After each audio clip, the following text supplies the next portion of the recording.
fellow students, have you ever stepped out onto the crosswalk and just expected a vehicle to stop for you?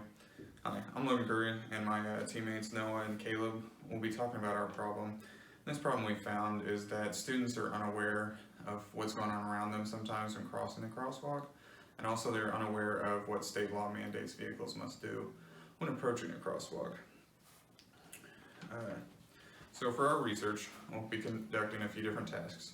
Our first task, which we've completed, we talked with Scott Rode, who is the Director of Safety, Public Safety. And he talked to us about it, and we were able to formulate a plan. And along with our plan, we'll be conducting observations to see students crossing the crosswalk and what vehicles do when they approach it. We'll also conduct some surveys to see if people are aware of what's going on. And finally, Marvin Coleman, who's the Director of Public Works, we're going to try to set up an interview with him as recommended by Scott Rode. And so a little bit of background into this problem. A few years ago, Scott Rode and the city of Warrensburg got together and they were trying to formulate a plan to help better the safety and awareness of pedestrians crossing the crosswalk.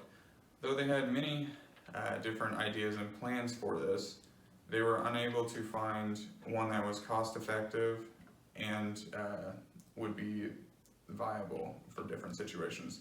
The best plan that they did come up with was movable signs that you see now on these crosswalks. And though these signs have helped, they're the best option that we have so far, they are sending the wrong message.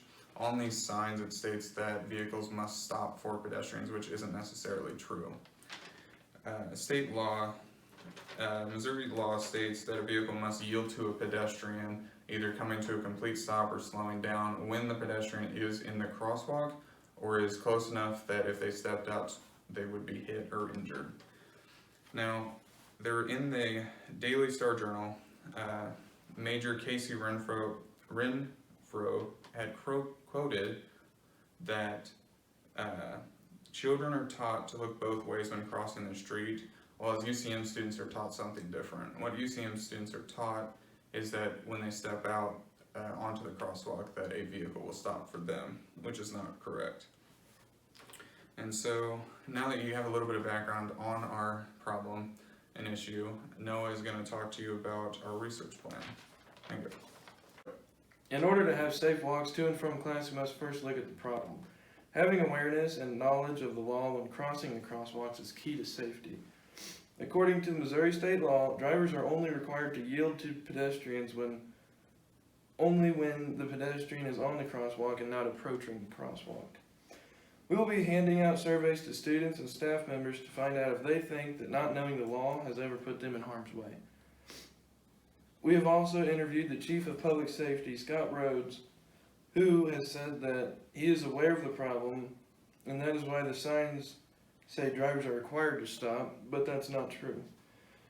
For this research, we will begin with assigning tasks to the team, surveying, observing the data, drafting a report, and presenting the report. According to our Gantt chart, for the students and faculty observations, we will do 4 hours of observations, and during those 4 hours, the same 4 hours, we'll be observing the vehicles at the crosswalks. Now here's Caleb to discuss our staffing and credentials. I'm certified for this problem because we use the crosswalks on a day-to-day basis and we see these problems in person. Our team's background and history here at UCM has helped us further our information and research into this problem and get us a solution so that one day we can make this a safer place. Our problem here is that the crosswalks are unsafe and that as pedestrians, we're unaware of our surroundings, and sometimes the vehicle cannot see you or is unaware of you crossing the crosswalk. And if you have any interest or want to get a hold of us, feel free to contact us and reach out, because we're always here to help further the safety in UCM's campus.